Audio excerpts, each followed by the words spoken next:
तुम्ही शाळेचं लोकार्पण डिजिटल पण शाळा डिजिटल माध्यम पण करण्याच्या आश्वासन आता आपण दिलं. तर मतदारसंघातील विद्यार्थ्यांना आणि त्यांच्या पालकांना आपला काय संदेश असेल? सर्वांना सर्वात प्रथम तर प्रजासत्ताक दिनाचे मनापासून शुभेच्छा. आज इकडे अर्धापूरला रामनगर अर्धापूर जिल्हा परिषद शाळा आज आपण इकडे लोकार्पणासाठी आलेलो आहोत. अतिशय आनंद झालेला आहे. इकडे विद्यार्थींचं उत्स्फूर्तता, टीचर्सची उत्स्फूर्तता, त्यांची एक्साइटमेंट, नवीन शाळा, इकडे राहणारे वस्तीतले लोकांचं आनंद बघून मलासुद्धा मन भरून गेलेलं आहे. त्यामुळे इतकी सुंदर शाळा पाहिल्यानंतर मी इकडे प्रत्यक्ष जेव्हा आतमध्ये फिरले, 2च वर्ग आहेत, तर त्या 2 वर्गासाठी मला असं वाटलं अतिशय सुंदर शाळा बांधलेली आहे. तिकडे डिजिटल क्लासरूमसुद्धा व्हायला पाहिजे. नवीन जसं टेक्नॉलॉजी आपल्यापर्यंत येतं, आर्टिफिशियल इंटेलिजन्स आपण पाहतो, तर लेकरांनासुद्धा या सगळ्या गोष्टीच्या माध्यमातून चांगलं क्वालिटी एज्युकेशन मिळायला पाहिजे. इकडे बरेच पालकसुद्धा आलेले. मला पालकांना विनंती एवढीच करायची आहे की पालकांनी जसं लेकरांना इकडे शाळेकडे पाठवतात विद्यासाठी, तसंच पालकांनीसुद्धा लेकरांवर चांगले संस्कार घडवून आणावे. कारण 50% पालकांच्या हातात असतं आणि 50% टीचर्सच्या हातात असतं. एक चांगलं नागरिक घडवण्याची ती जी कला आहे ते एक शिक्षिकामध्ये आणि आपल्या पालकमध्ये असते. त्यामुळे माझ्या पालकांना आणि टीचर्सला हीच विनंती असेल की आपले हे लेकरं आहेत, ह्यांना चांगले नागरिक बनवा आणि आपल्या अर्धापूर शहराचं नाव मोठं करा. काही बसस्टँडच्या पाठीमागच्या भागामध्ये सर्व जाती धर्माचे लोक राहतात. तिथेही लेकरांची हीच अवस्था. एका सेंटरमध्ये जवळपास 4 वर्ग भरतात. मग त्यांच्या उज्ज्वल भविष्याचं काय हे असेल? नक्कीच. आज इथे आलेले आहे. उद्या परवा जेव्हा केव्हा वेळ भेटेल तेव्हा तिकडे सुद्धा दौरा करेल. माझं मन पहिले माझ्या जिल्हा परिषद शाळेकडेच जातो आणि मी माझ्या प्रचारात पण म्हणलेले, माझ्या इलेक्शनच्या मुद्द्यात पण म्हणलेले आहे आणि माझ्या मॅनिफेस्टोमध्ये सुद्धा हे होतं की जिल्हा परिषदची शाळा जितकी आहेत आपल्या मतदारसंघात ते सगळं आम्हाला चांगली करायची, सुधारायची आहे.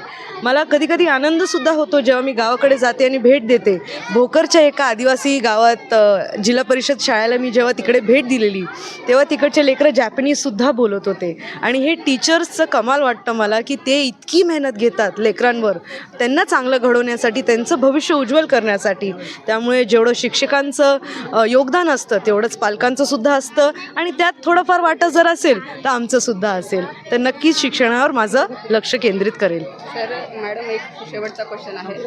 अर्धापूरमधल्या सगळ्याच लाडक्या बहिणींना लाडकी बहीण रकमेपेक्षाही रोजगार खूप महत्त्वाचा आहे. त्याच्यासाठी आपण काहीतरी करायला नक्कीच. मला माहिती आहे आज आपण 21व्या शताब्दीत राहतो आणि आपली सरकारने लाडकी बहीण योजना आणलेली आहे. महिला त्या गोष्टींनी खूप आनंदात आहेत.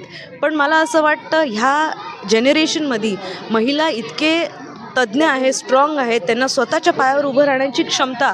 आज मला एकुलती एक आमदार म्हणून मलासुद्धा वाटतं ही माझी जिम्मेदारी आहे महिला आमदार म्हणून की त्यांच्यासुद्धा आयुष्यात काहीतरी चांगलं घडवण्याचा प्रयत्न आणि त्याच्यासाठी आम्ही पूर्ण अभ्यास करत आहोत. खूप काही गोष्टींची प्लॅनिंग सुरू आहे. खूप काही गोष्टी आपल्या मतदारसंघात कसं आणावं किंवा नांदेड जिल्ह्यात कसं आणावं याचे प्रयत्न सुरू आहेत. नक्कीच लवकरच तुम्हाला त्या गोष्टी संदर्भातसुद्धा दिसेल. आता मी प्रेस कॉन्फरन्स पुढच्या महिन्याला घेणार आहे, पण लवकर कुसुम महोत्सवसुद्धा आपल्याकडे आयोजित होणार आहे. फेब्रुवारी-मार्च महिन्यात जे आम्ही दरवेळी महिला बचत गटच्या महिलांसाठी घेतो, महिला उद्योजकांसाठी घेतो, ते सुद्धा आपल्याकडे लवकरच येणार आहे. त्यामुळे त्याचीसुद्धा आतुरतेने मला असं वाटतं नांदेड जिल्हा वाट पाहते. लवकरच त्याचंसुद्धा प्रेस कॉन्फरन्स घेऊ. तुम्ही आता महिलाच्या रोजगाराबद्दल बोलल्या. जी. मागे साहेब म्हणले होते कारखान्यावर त्या धनश्री देशमुखला आणलं होतं भारतच्या. जी. अर्धापूर तालुका हा केळीचे उत्पादक शेतकरी भरपूर आहे. जी. शहरातही तालुक्यात आहे. केळीवर प्रक्रिया उद्योग उभारण्याची गरज आहे, तरच महिलाला रोजगार मिळेल. यासाठी काही नक्कीच केळीवर आमचं तेच म्हणणं आहे. 3-4 गोष्टींवर आमचा अभ्यास चालू आहे. मुदखेडसारख्या तालुक्यात फुल शेती होते, अर्धापूरमध्ये जास्त केळी असते. ह्या सगळ्या गोष्टीचं आमचं विचार असं चालू आहे की ह्या जे रॉ मटेरियल्स आपल्याकडे उपलब्ध आहे त्याच्यावरनं रोजगार कसं निर्माण करायचं प्रयत्न आमचं चालू आहे. तर त्या गोष्टीवर अभ्यास सुरू आहे. पुढच्या वर्षी किंवा 2 वर्षात आपण नक्कीच त्याच्यावर निकाल लावूया. थँक्यू.